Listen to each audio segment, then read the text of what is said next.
በመካከለኛው ምስራቅ የተለኮሰው ጦርነት ተጠናክሮ እንደቀጠለ ነው። በእስራኤል አሜሪካ ጥምር ጥቃት ከፍተኛ ባለስልጣኗን ያጣችው ኢራን እስራኤልን ጨምሮ በአቅራቢያዋ የአሜሪካ ይዞታ በሚገኝባቸው የአረብ ሀገራት ላይ የከፈተችውን ጥቃት ዛሬም አጠናክራለች። በርካታ የአሜሪካን የጦር አውሮፕላኖች ኩዌት ላይ የተከሰከሱ ሲሆን በኩዌት ከአሜሪካ ኤምባሲም ጥቁር ጭስ ሲወጣ መታየቱ ተዘግቧል። ያደረሰው ጉዳት ባይገለጽም የኢራን ሰው አልባ አውሮፕላን ቆጵሮስ የሚገኘውን የብሪታንያ ወታደራዊ ጣቢያ መምታቱም ተገልጿል።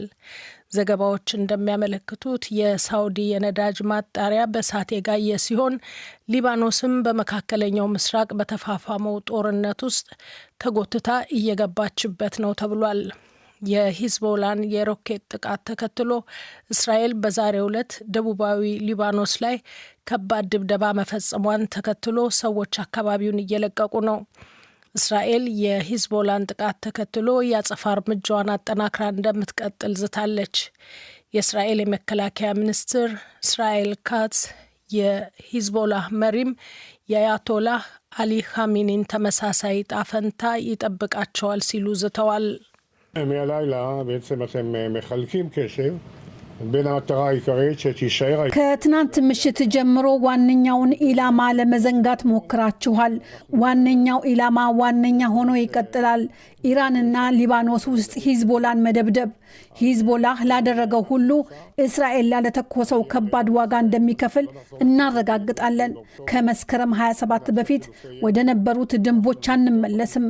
የተኩስ ልውውጥ እንዲኖርም አንፈቅድም። ሂዝቦላን በኃይል እንደበድባለን። אנחנו נפגע בחיזבאללה באופן קשה.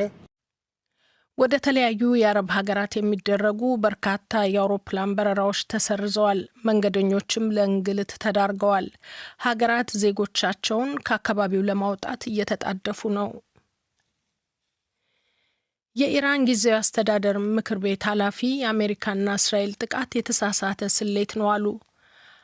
አሊርዛ አራፊ ለጊዜያዊ አስተዳደር ምክር ቤት ኃላፊነት እንደተመረጡ መጀመሪያ ባደረጉት ንግግር ባሳለፍነው ሳምንት መጨረሻ ቀናት የተለኮሰው ጦርነት ማብቂያው ምን ሊሆን እንደሚችል የሚያውቀው ፈጣሪ ብቻ ነው ሲሉ ተደምጠዋል። በድጋሚ ዩናይትድ ስቴትስና ጽዮናዊው አገዛዝ በስህተት ስሌት ተመርኩዘው ያልተገባ የተሳሳተና ኢፍትሐዊ የሆነ እርምጃ ወስደዋል።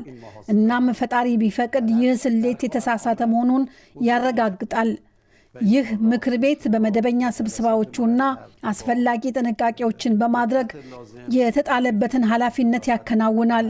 ለሁሉም የጦር ኃይሎችና ለታላቁና ለተከበረው የሀገራችን ሁሉም ዘርፎች እናንተን በማገልገል ላይ መሆናቸውን አረጋግጣለሁ። አያይዘውም በተቻለ ፍጥነት በሟቹ አያቶላ አሊ ኻሜኒ እግር የሚተካ መሪ እንደሚመረጥም ተስፋቸውን ገልጸዋል። እንዲያም ሆኖ ዛሬም ኢራን ላይ የእስራኤል ድብደባ ተጠናክሮ መቀጠሉ እየተነገረ ነው።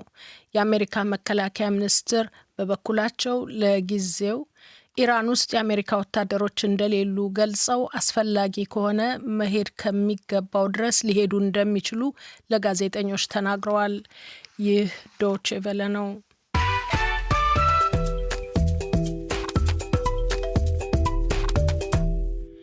ከዶቼ ቬለ ዜናውን ለማጠቃለል ዋና ዋናዎቹን በድጋሚ እንሆ።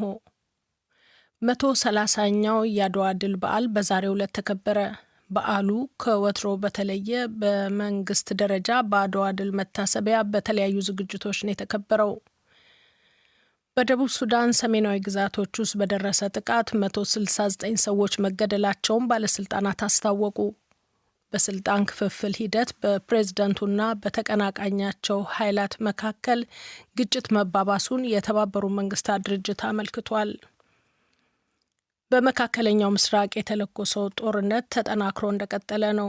ኢራን እስራኤልን ጨምሮ በአካባቢዋ የአሜሪካ ይዞታ በሚገኝባቸው የአረብ ሀገራት ላይ ጥቃቷን ዛሬም ማጠናክራ ቀጥላለች። እስራኤልም በኢራንና ሊባኖስ ላይ ድብደባዋን ቀጥላለች። የኢራን ጊዜያዊ አስተዳደር ምክር ቤት ኃላፊ የአሜሪካና እስራኤል ጥቃት የተሳሳተ ስሌት ነው አሉ። እንደምናመሻችሁ። በመጀመሪያም ዋና ዋና ዜናዎቹ 130ኛው የአድዋ ድል በዓል በዛሬው ዕለት ተከበረ። በዓሉ ከወትሮ በተለየ መልኩ በመንግስት ደረጃ በአድዋ ድል መታሰቢያ በተለያዩ ዝግጅቶች ነው የተከበረው። በደቡብ ሱዳን ሰሜናዊ ግዛቶች ውስጥ በደረሰ ጥቃት 169 ሰዎች መገደላቸውን ባለስልጣናት አስታወቁ። በስልጣን ክፍፍል ሂደት በፕሬዝደንቱና በተቀናቃኛቸው ኃይላት መካከል ግጭት መባባሱን የተባበሩት መንግስታት ድርጅት አመልክቷል። በመካከለኛው ምስራቅ የተለኮሰው ጦርነት እንደቀጠለ ነው። ኢራን እስራኤልን ጨምሮ በአቅራቢያዋ የአሜሪካ ይዞታ በሚገኝባቸው የአረብ ሀገራት ላይ ጥቃቷን ዛሬም አጠናክራለች። እስራኤልም በኢራንና ሊባኖስ ላይ ድብደባዋን ቀጥላለች። የኢራን ጊዜያዊ አስተዳደር ምክር ቤት ኃላፊ የአሜሪካና እስራኤል ጥቃት የተሳሳተ ስሌት ነው አሉ። ዜናው በዝርዝር 130ኛው የአድዋ ድል በዓል በዛሬው ዕለት ተከበረ። በዓሉ በተለይ አዲስ አበባ በመንግስት ደረጃ በአድዋ ድል መታሰቢያ በተለያዩ ዝግጅቶች ታስቦ መከበሩን የሀገር ውስጥ መገናኛ ብዙኃን ዘገባ ያመለክታል። እንዲያም ሆኖ ግን እንደ ወትሮ ሕዝብ በሚያከብርበት አደባባይም ሆነ የአድዋ ድልድይ ላይ ይከናወኑ የነበሩ ትዕይንቶች ዘንድሮ እንዳልነበሩ ተነግሯል። ዕለቱን በማስመልከት ጠቅላይ ሚኒስትር አብይ አህመድ በማህበራዊ መገናኛ ዘዴ ገጻቸው ባስተላለፉት አጭር መልእክት ዛሬ በመላው አፍሪቃና በጥቁር ሕዝብ ላይ ጨልሞ የነበረ ሰማይ ፀሐይ የፈነጠቀበት ቀን ነው ካሉ በኋላ ተከብረን የምንኖርባትን ኢትዮጵያን ከድንቅ ስልጣኔና ታሪክ ጋር ከነ ታላቅ ክብሯ በደም መስዋዕትነት ላስረከቡን አባቶቻችን ክብር ይገባቸዋል ብለዋል። ትናንት እንኳን አደረሳችሁ ሲሉ ባስተላለፉት መልእክትም የአድዋን ድል የኢትዮጵያውያንን የማይቀየር አቋምና አቅም ያሳየ ድል ብለውታል። በዓሉ አድዋ ላይ መከበሩንም መረጃዎች ያሳያሉ። ደቡብ ሱዳን ሩዌንግ ግዛት ውስጥ በደረሰ ጥቃት 169 ሰዎች መገደላቸውን የአካባቢው ባለስልጣናት አስታወቁ። ማንነታቸው ያልታወቀው ታጣቂዎች ከገደሉት 90 ሰዎች ህጻናት፣ ሴቶችና አረጋውያን ሲቪሎች መሆናቸው ተገልጿል። የወረዳው ኮሚሽነር እና ዋና ዳይሬክተርም በጥቃቱ መገደላቸውን የአካባቢው የማስታወቂያ ሚኒስትር ለሮይተርስ ተናግረዋል። በተጠቀሰው የሰሜናዊ ደቡብ ሱዳን ግዛት አመጽ መቀስቀሱን በሀገሪቱ የተባበሩት መንግስታት ድርጅት ተልዕኮ ዩናሚስ ትናንት ማምሻውን ይፋ አድርጓል። ማንነታቸው ያልተለየው ታጣቂዎቹ ወጣቶች አቢኖሞም የተባለችው ወረዳ ጽሕፈት ቤት ላይ ጥቃት በማድረስ ከ20 በላይ ሰዎችን መግደላቸውንም በመግለጫው ጠቅሷል። የመንግስታቱ ድርጅት የሰላም አስከባሪዎች ከ1000 ለሚበልጡ ሰዎች ጊዜያዊ መጠለያ መስጠታቸውንም አመልክቷል። ደቡብ ሱዳን ውስጥ ባለፉት ሳምንታት በፕሬዝደንት ሳልቫኪርና በተቀናቃኛቸው ሪክ ማቻር መካከል በተጀመረው የስልጣን መጋራት ሂደት ምክንያት ግጭት ማገርሸቱ እየተነገረ ነው። የተባበሩት መንግስታት ድርጅት ችግሩ ከቁጥጥር ውጭ ከመሆኑ አስቀድሞ ፈጣን እርምጃ እንዲወሰድ አሳስቧል። ድንበር የለሽ የሐኪሞች ቡድን ጥቃት በተባባሰባት ደቡብ ሱዳን ውስጥ ባለፉት ሳምንታት 26 ባልደረቦቹ መጥፋታቸውን ዛሬ አስታወቀ።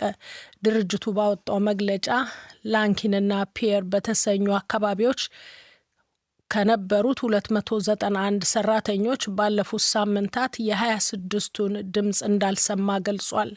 ሁለቱ የተጠቀሱት ቦታዎች ጆንግሌ ግዛት ውስጥ የሚገኙ ሲሆን አካባቢዎቹ በመንግስትና በተቃዋሚ ኃይሎች መካከል በዋነኝነት ግጭት የሚካሄድባቸው መሆናቸው ነው የተነገረው።